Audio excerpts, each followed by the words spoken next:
Bienvenue dans Expertise croisée, le podcast de Nexialogue. Ici, nous décryptons les enjeux du risk management et de la data. Que vous soyez professionnel de la finance et des données, étudiant ou simplement passionné, vous êtes au bon endroit. Bonjour, aujourd'hui nous accueillons Marianne Carpentier. Marianne est fondatrice de July Advisory, également directrice du CERCES. Marianne, bonjour. Bonjour Vivien, merci de m'accueillir. Alors Marianne, tu as une double activité. Est-ce que tu peux nous présenter brièvement ton parcours ? Oui, avec plaisir. J'ai créé donc il y a 1 an July Advisory, qui est un cabinet de conseil et formation spécialisé sur les sujets de RSE, ESG et finances durables. Auparavant, donc moi je suis diplômée de l'ESSEC. J'ai travaillé pendant 4 ans chez Natixis, banque d'investissement. J'étais d'abord en conseil interne et ensuite à l'inspection générale.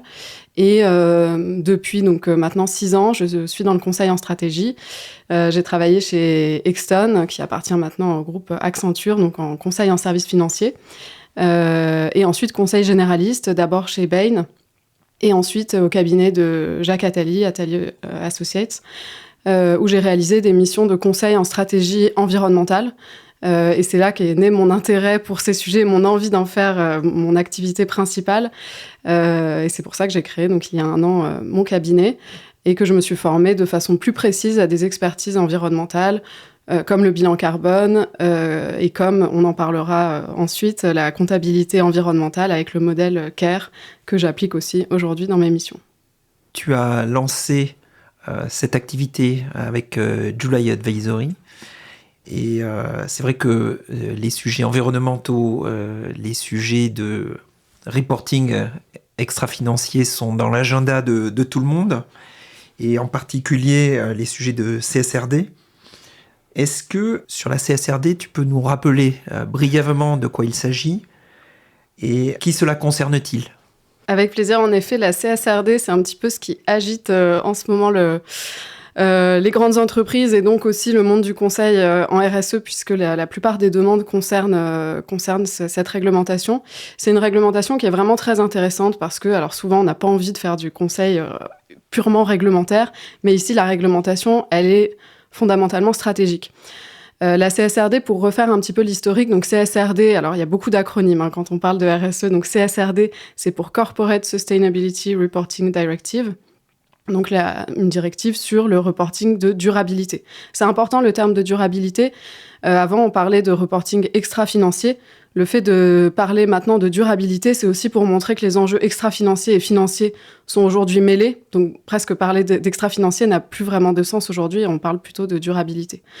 La CSRD, elle remplace une directive précédente, la NFRD, donc là qui était pour Non-Financial Reporting Directive, et qui encadrait en France, ça va peut-être parler plus, la DPEF, Déclaration de performance extra-financière, qui était le reporting publié par les entreprises tous les ans, souvent dans leur URD ou qui pouvait être publié séparément.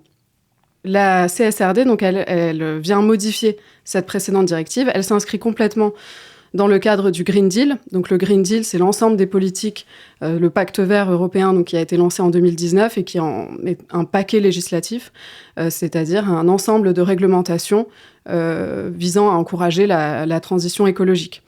Et donc dedans, il y a notamment une réglementation sur le reporting des entreprises, donc ce qu'elles doivent déclarer. Le changement majeur par rapport à la directive précédente, d'abord, il est en termes d'entreprises concernées. Tu me demandais donc qui sont les entreprises concernées. Il va y en avoir 5 fois plus.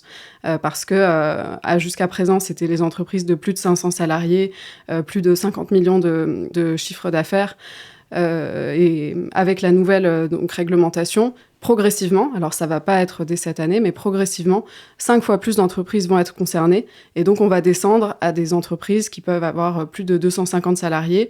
Ça va être également des PME cotées, donc potentiellement qui ont très peu de salariés, mais dès lors qu'elles sont cotées, elles vont devoir reporter. Et également, ça va concerner des entreprises étrangères qui ont des opérations en Europe. Donc périmètre beaucoup plus important. En France, donc c'est 55 000 entreprises concernées au niveau européen, versus 10 000 à peu près aujourd'hui pour la NFRD. Et en France, donc sur ces 55 000 entreprises, en France, c'est environ 6 000. En Allemagne, ça va être un petit peu plus. Ça va être environ quasiment le double. Marianne, j'ai lu sur ton site que tu préconisais de prendre la contrainte réglementaire pour saisir l'opportunité stratégique. Comment vois-tu les impacts de cette CSRD en termes stratégiques ? Quelles opportunités vois-tu ? Et puis éventuellement, si tu as la réponse, en tout cas, je pense qu'elle intéresse beaucoup de monde, qui est en train de cocher les cases et qui est en train d'aller un peu plus loin, de saisir justement cette opportunité stratégique ? Merci Vivien. En effet, donc impact, risque, opportunité, c'est vraiment à la base de la CSRD. C'est ce qui est demandé aux entreprises, c'est d'identifier leurs impacts sur l'environnement, les risques et les opportunités. Par cette définition, donc on parle de IRO pour impact, risque, opportunité. En fait, ça permet de définir la double matérialité qui est la notion de base de cette réglementation et qui la distingue des réglementations précédentes et aussi des autres initiatives de standardisation à l'international qui sont en ce qu'on appelle matérialité simple. En fait, donc, quand on parle d'impact, là, on parle de l'impact de l'entreprise sur son écosystème. Donc, par exemple, d'une entreprise, si elle émet beaucoup de carbone, si elle pollue l'océan, si elle a un impact négatif sur la santé des riverains, on va le regarder dans cette partie impact. Et ensuite, ce qu'on appelle donc risque et opportunité, que tu as mentionné, là, c'est la matérialité financière. Donc, on va regarder comment l'environnement affecte l'entreprise et comment ça peut se traduire d'un point de vue financier, souvent en risque, c'est-à-dire donc en impact négatif sur la profitabilité de l'entreprise ou en risque de fin d'activité, par exemple, et également un petit peu en termes d'opportunités. Par exemple, une entreprise qui opère dans le secteur de la transition énergétique, potentiellement, pour elle, ça va être une opportunité, le changement climatique. Voilà, il y a certains types d'activités pour lesquelles les conditions environnementales et sociétales représentent des opportunités. C'est en ça que la CSRD permet pour les entreprises de se projeter dans un exercice stratégique et non purement réglementaire. C'est-à-dire de comprendre de façon plus fine leurs impacts, mais aussi les risques et opportunités de leur activité, et donc de se projeter à long terme. Et ça, c'est un exercice que demande systématiquement la CSRD sur toutes les ESRS. Donc pour repréciser, les ESRS, c'est les normes qui sont attendues, qui ont été définies par l'EFRAG, et qui permettent de définir, quand je parlais des 1000 indicateurs, en fait, ils s'inscrivent dans chacune de ces normes. Il y a aujourd'hui 2 normes transversales, et 5 normes environnementales, donc sur le climat, sur l'eau, sur la biodiversité, sur la pollution, sur la gestion des ressources. Il y a également 4 normes sociales qui concernent les employés, mais également la chaîne de valeur, les utilisateurs finaux et les communautés locales. Donc, c'est-à-dire, là, je parlais des riverains, voilà, c'est les personnes qui vont être affectées par l'activité de l'entreprise. Et enfin, une norme qui concerne la gouvernance. Donc, ce qui est demandé aux entreprises, c'est de reporter des indicateurs par rapport à tous ces sujets, et notamment, quand on parle de stratégie, de se positionner à court, moyen et long terme. Donc, la stratégie, c'est la gestion du temps. Et la CSRD demande d'identifier les impacts dans un horizon de temps plus long, mais également d'identifier les actions dans un environnement de temps plus court. Parce que souvent, les entreprises avaient tendance à parler de leurs actions et de leurs engagements environnementaux dans un temps très long, c'est-à-dire à afficher par exemple des objectifs climatiques à horizon 2050, en sachant très bien que les dirigeants ne seraient plus là et que voilà, potentiellement c'est facile de s'engager pour des choses qui vont avoir lieu dans 20 ans. Et à l'inverse, à parler de finances, et souvent quand on fait des business plans, en fait, on se projette à 3 ans. Donc il y avait ce qu'on a qualifié de tragédie des horizons, c'est la formule de Marc Carnet, et qui est un petit peu le problème clé de tous les enjeux RSE, qui est qu'on n'arrive pas à concilier justement le financier et l'extra-financier, plutôt parce qu'on n'arrive pas à concilier des temporalités, et à réconcilier donc le court terme, les engagements et un peu le logiciel de pensée des dirigeants dans les entreprises, et le long terme, qui est souvent le pas de temps des enjeux environnementaux. Sans parler de 2080, qui est un horizon où on mesurera, où on verra vraiment les impacts de nos actions d'aujourd'hui jusqu'à 2050. Les choses ne sont pas observables instantanément. Donc cette tragédie des horizons, elle va très très très très loin dans le futur. Exactement, c'est ce qui fait que c'est parfois difficile d'engager les actions parce que les personnes et donc les entreprises ont envie de voir des résultats très rapides. C'est vrai que 2080, on a du mal à s'y projeter, et c'est pour ça aussi que la CSRD demande à avoir des objectifs à court terme, moyen terme, long terme, et par exemple sur le climat, à définir des objectifs à 2030, ce qui arrive quand même assez rapidement, et donc à impulser l'action pour les entreprises sur l'ensemble des enjeux environnementaux. Alors justement, sur le déploiement de la CSRD, le déploiement actuel, qui porte les projets dans les entreprises, dans les grandes versus les moyennes par exemple, et puis sur les différents aspects, que ce soit data, que ce soit gouvernance, stratégie, quelles sont tes observations sur l'avancement des projets? Est-ce que les projets se mettent en place? Est-ce qu'ils avancent? Est-ce qu'ils sont sérieux? Quels sont les enjeux pour les prochaines années? Bon, je regrette, il y a beaucoup de questions en une question. Mais quel retour peux-tu nous faire sur la base des missions que tu conduis? C'est une très bonne question et on est en réalité au tout début de l'aventure. Donc les premiers rapports de durabilité vont sortir en 2025, exactement dans un an. Là, on est dans la période de publication des rapports annuels et des déclarations de performance extra-financière. Donc les dernières DPEF sont en train de sortir cette année. Et donc, pour l'année prochaine, ça va être les entreprises qui étaient déjà soumises à la DPEF, donc les grandes entreprises. Pour les entreprises plus petites, ça va être en décalé. Donc, pour l'instant, c'est difficile de te répondre parce que la plupart n'ont en réalité pas engagé le travail ou en sont vraiment au tout début. Elles commencent à lancer des missions de conseil en ce moment pour démarrer l'analyse. Donc là, je vais plutôt te répondre sur les grandes entreprises qui, elles, ont déjà démarré et certaines qui ont anticipé et dont la DPEF qui sort en ce moment contient des analyses de double matérialité. Voilà, il y a certaines entreprises qui ont voulu anticiper. Sur le positionnement dans les équipes, là-dessus, la CSRD ne contraint pas, et donc c'est à chaque entreprise de décider qui va porter le projet. Aujourd'hui, ce que j'observe, c'est que souvent, ce sont les directions RSE dans les grandes entreprises. Donc là encore, c'est essentiellement dans les très grandes entreprises qu'il y a ces directions qui existent.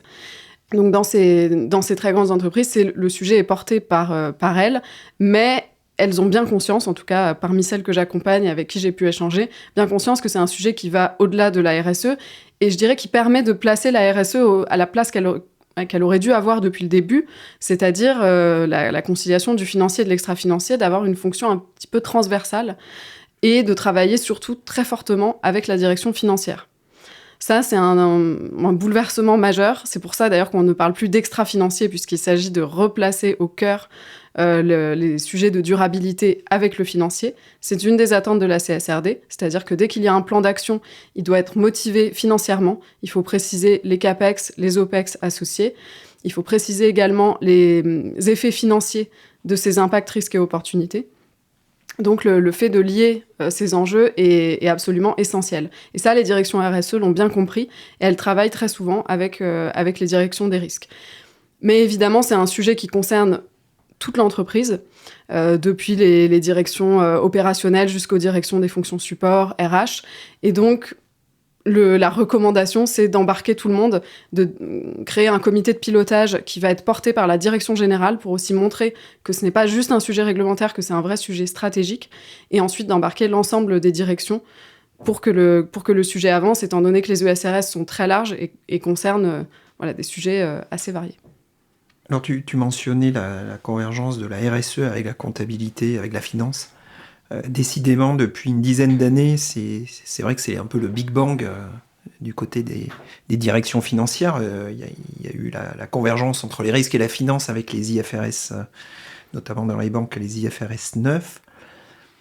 Là, c'est la convergence entre la compta et la RSE. On va peut-être en parler un peu plus en détail, puisque tu es une des spécialistes du sujet, notamment de la comptabilité respectueuse de l'environnement, CARE, Comprehensive Accounting in Respect of the Environment. Tu es directrice du CERCES, le Cercle des comptables environnementaux et sociaux. Alors, évidemment, la finalité de tous ces dispositifs, que ce soit la CSRD, que ce soit peut-être demain cette comptabilité respectueuse de l'environnement, eh bien, c'est de faire avancer la durabilité. Que fais-tu au sein du CERCES et qu'est-ce que CARE ? Merci, grande question. Juste pour repréciser, alors je vais commencer par CARE et ensuite ça me permettra de parler du CERCES puisque le CERCES est né de l'évolution de CARE. Donc CARE, c'est un acronyme qui, alors en français on peut dire comptabilité adaptée au respect de l'écologie, mais effectivement l'acronyme aujourd'hui utilisé c'est Comprehensive Accounting in Respect of Ecology. Écologie au sens large, et donc ça comprend l'environnement mais aussi les humains. Et donc je me suis trompé, j'ai dit c'est pas grave du tout. Environnement. Environnement, dans le fond, la définition est aussi large, de la même façon que sociétal renvoie à la fois aux êtres humains et à la nature. Voilà, c'est une définition assez large. CARE, c'est un cadre conceptuel. Alors, c'est pas uniquement un modèle comptable. Le modèle comptable, on va dire que c'est la sortie finale, mais à la base, c'est une nouvelle façon d'aborder la comptabilité et son sens dans nos sociétés. Ça a été développé par Jacques Richard, un professeur à Dauphine, il y a un peu plus de 10 ans maintenant, et ensuite repris par Alexandre Rambaud, qui est aujourd'hui le co-responsable avec Clément Feger de la chaire comptabilité écologique, et qui ont donc développé ce modèle d'un point de vue académique au départ. Ensuite, il a été développé dans des entreprises et grâce à, je tiens à saluer sa mémoire, Hervé Gbego, qui était le fondateur du cabinet Compta Durable, donc expert comptable, qui a permis de développer le modèle dans des entreprises. Quand je dis ça, il est disparu récemment. Oui, il est décédé en septembre dernier. Ça a été absolument tragique. Il est mort à 45 ans. C'était quelqu'un de très important dans notre communauté qui avait fait beaucoup pour CARE. Mais heureusement, son œuvre continue aujourd'hui. Quand je dis son œuvre, il a également publié un livre que j'encourage les auditeurs à consulter, qui s'appelle La Compta Durable et qui inclut d'ailleurs une présentation du modèle CARE. Eh bien, on mettra la référence en lien avec le podcast sur notre site. Super, merci beaucoup. Est-ce que tu peux nous décrire, nous donner un exemple concret relatif à CARE ? Je vais peut-être revenir d'abord sur l'historique de CARE. C'est important parce qu'aujourd'hui, on parle beaucoup, il y a beaucoup de modèles de comptabilité, alors qu'on appelle durables, multicapitaux, écologiques, qui se sont développés. Et parfois, on a l'impression que CARE est un modèle parmi d'autres. Et ça déplace en réalité la compréhension du problème. Parce que le problème, il se situe en amont, dans la définition même de ce qu'est la comptabilité. La comptabilité, c'est une représentation du réel. C'est la façon dont l'entreprise se présente à la société, donc dont elle rend des comptes, et c'est une façon aussi de prendre en compte le réel. On a souvent l'impression, l'image, c'est que la comptabilité, c'est quelque chose de très bureaucratique qui permet d'enregistrer des données, que c'est une fonction un peu triste, sans créativité. En réalité, la comptabilité, c'est une écriture du monde. C'est une façon de raconter ce qu'est la réalité. Et arriver à changer ce logiciel, ça permet aussi de changer la façon dont on prend en compte. Et ça, c'est très important. Et c'est en cela que CARE est vraiment différente des autres approches. La notion de capital dans CARE, elle est absolument fondamentale et parfois mal comprise. Parfois, on entend parler du capital, par exemple capital humain. En réalité, on se réfère par exemple à un ensemble de personnes dans une entreprise et donc à des ressources productives, à des actifs. On va dire que le capital être humain, par exemple, c'est un ensemble d'actifs. Dans CARE, le capital, ce n'est pas du tout cette définition-là. Donc ce n'est pas du tout une définition marxiste du capital, mais une définition qui revient à l'historique de la comptabilité qu'on dit en coût historique. Et dans lequel le capital, en réalité, c'est une dette. Le capital financier, c'est ce qu'ont apporté les fondateurs d'une entreprise à cette entreprise, donc un apport monétaire, et qu'il s'agit de rembourser, qui a une importance capitale. Et donc, on va considérer, par exemple, qu'un profit n'existe pas tant que ce capital initial n'a pas été remboursé. Et en fait, c'est à partir de cette approche-là que la notion de capital est utilisée dans CARE pour qualifier ce que sont les capitaux naturels et humains. Donc un capital dans CARE, c'est une entité qui existe de façon indépendante de l'entreprise, dont l'entreprise a besoin pour fonctionner, et que l'entreprise impacte par son activité. Donc par exemple, les êtres humains vont toujours être un capital dans CARE, puisque a priori toutes les entreprises ont des employés. Le capital atmosphère également va toujours être un capital dans CARE, puisqu'a priori, toutes les entreprises ont un impact en termes d'émissions de gaz à effet de serre. Mais ensuite, selon les activités, on pourra avoir un capital forêt, un capital eau douce, un capital sol, selon l'activité de l'entreprise. Et ce qu'on va considérer, donc, c'est que ce capital est essentiel au fonctionnement de l'entreprise et que, donc, pour maintenir un bon fonctionnement, il faut permettre de restaurer ce capital dans ce qu'on appelle le bon état écologique, qu'on va d'abord chercher à définir, et ensuite voir comment l'entreprise impacte ce capital, et voir ensuite comment elle peut arriver à réparer cet impact quand il s'agit d'une dégradation. Et en fait, c'est là qu'on va monétariser. On ne donne pas une valeur en soi, par exemple, aux êtres humains ou à la forêt ou au sol. En revanche, on va donner une valeur à l'action de préservation ou de restauration qu'il faut engager pour permettre de retrouver le bon état écologique de ce capital. Et ensuite, en comptabilité, ça va être traité comme une dette.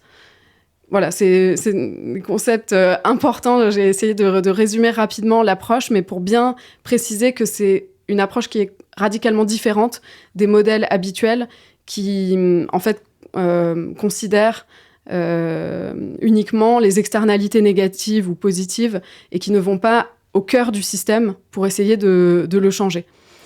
Et c'est ce que CARE tente de faire. Et c'est aussi tout à fait l'esprit de la CSRD. On peut dire que CARE est complètement en phase avec la CSRD et même anticipe. Et on peut imaginer que les évolutions à venir vont aller vers ce type de développement de la comptabilité, donc de changer le logiciel. Et peut-être que plus tard, on n'aura plus les IFRS, mais on aura des comptabilités compatibles avec CARE. Oui, merci de faire le lien, la convergence avec CSRD. Et alors, une question que je me pose, c'est est-ce que cette dette n'est pas toujours croissante? On se dit que peut-être sur le CO2, sur le carbone, on peut trouver des compensations et être net zéro. Sur la pollution de l'eau, sur le nucléaire, sur la pollution des sols, est-ce qu'on peut aussi restaurer ce capital? Pas toujours. C'est une très bonne question. Et le but aussi de CARE, c'est de montrer qu'il y a certaines activités qui potentiellement ne sont en fait pas compatibles avec le respect des limites planétaires. Et en faisant apparaître ça, par exemple, on peut avoir des entreprises qui vont avoir une dette infinie vis-à-vis d'un capital. Et en prouvant ça, ce qu'on dit derrière, alors CARE, c'est un outil de pilotage, c'est un outil donc, qui peut aider à la décision. Après, CARE ne dit pas ce qu'il faut faire, c'est ensuite à la décision et justement au rôle des entreprises de se positionner ou potentiellement du régulateur. Mais c'est vrai qu'il y a certaines activités qui ne sont peut-être pas du tout compatibles avec le respect des limites planétaires et donc la seule solution, c'est de les arrêter. Et c'est vrai que ça, c'est quelque chose, on a du mal à aller jusque-là et à le dire parfois aussi franchement. Mais CARE permet de vraiment regarder ce qui est soutenable et ce qui ne l'est pas en le faisant apparaître dans les états financiers. Et ce qui a l'air d'être une dette infinie, l'est-elle réellement? Puisque on peut aussi imaginer des ruptures technologiques, des nouvelles technologies, par exemple, pour recycler les déchets radioactifs. Alors, je ne pense pas que ce soit prévu pour demain. Et donc, aujourd'hui, effectivement, cette dette apparaît très, très, très élevée à ce niveau-là. Quelle est ta réflexion là-dessus? Et puis, peut-être au travers des cas que tu as toi-même traités, est-ce que tu pourrais nous donner un exemple de dette qu'on s'est traitée? Alors, des dettes qu'on s'est traitées, il y en a heureusement beaucoup. CARE s'est intéressé au départ beaucoup au milieu agricole. Et là, les sols, on peut les régénérer. Il y a quand même heureusement beaucoup de capitaux qu'on peut préserver. Et donc, par exemple, pour les sols, ça peut être alors d'éviter certaines pratiques. Ça peut être donc d'éviter par exemple trop de mécanisation, de revenir à des pratiques plus manuelles, d'augmenter les jachères, de modifier, de passer en agriculture biologique pour ne pas avoir certains produits qui vont aller affecter les sols.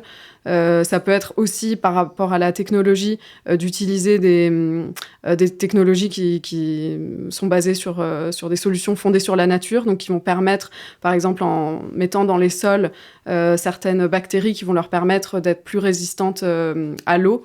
Voilà, il y a des entreprises qui travaillent sur ces sujets-là. Toutes ces actions permettent de rétablir et donc de limiter la dette qu'une entreprise qui exploite des sols pourrait avoir, puisqu'elle va potentiellement dégrader la santé des sols. Comment, à ton avis, les institutions financières vont réagir à cela? Est-ce que tu penses que c'est une chance de percoler jusqu'au cœur de la finance, de modifier peut-être non seulement des pratiques, effectivement, dans certaines industries que tu mentionnais comme l'agriculture. Est-ce que tu penses que ça peut se généraliser et modifier la finance? Et comment on l'appellerait? C'est pas une finance verte, c'est une finance éco-responsable? Qu'est-ce que Peut-être, ça oui, serait? une finance écologique avec le sens étymologique de l'écologie, qui est la science du lieu. Et donc, oui, ça pourrait être une nouvelle finance avec de nouvelles règles du jeu. Effectivement, c'est l'objectif. CARE commence à intéresser.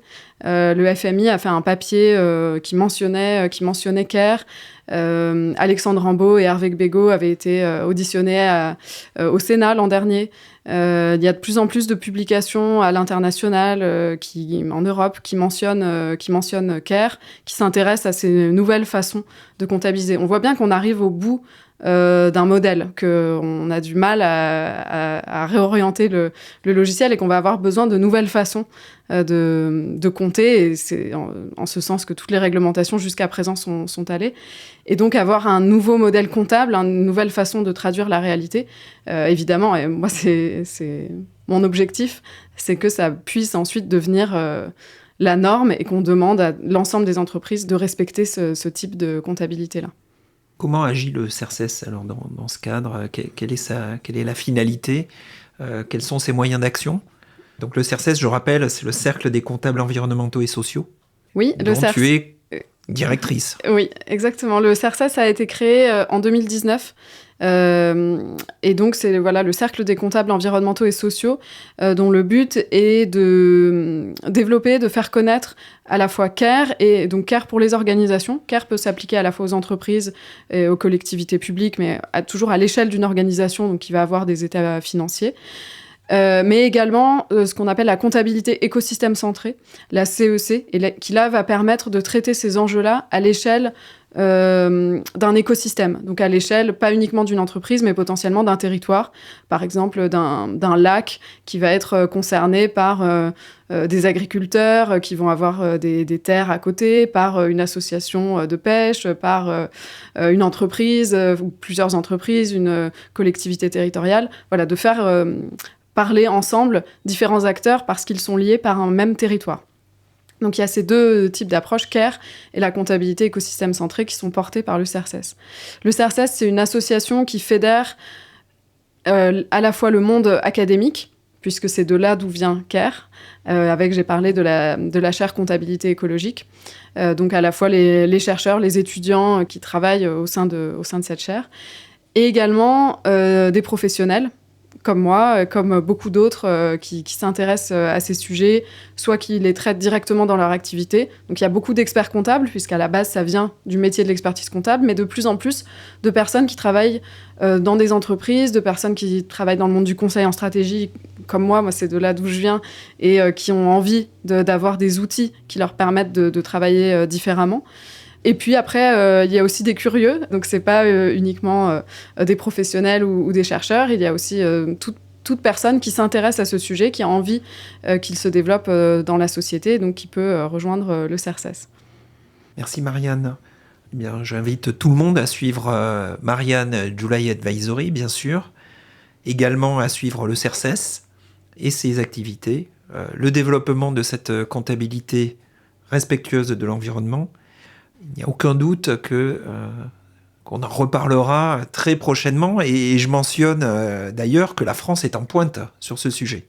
Oui, tout à fait. C'est un sujet de fierté. En effet, on s'en rend pas forcément compte quand on est nous-mêmes uniquement en France. Mais en effet, sur le sujet de la comptabilité écologique, on est en avance. Sur le sujet de la réglementation, on était en avance. Par exemple, sur le devoir de vigilance, la France a déjà une réglementation à ce sujet. En Europe, ça va être le cas. Mais c'est vrai que la France est assez avancée, et c'est une vraie fierté.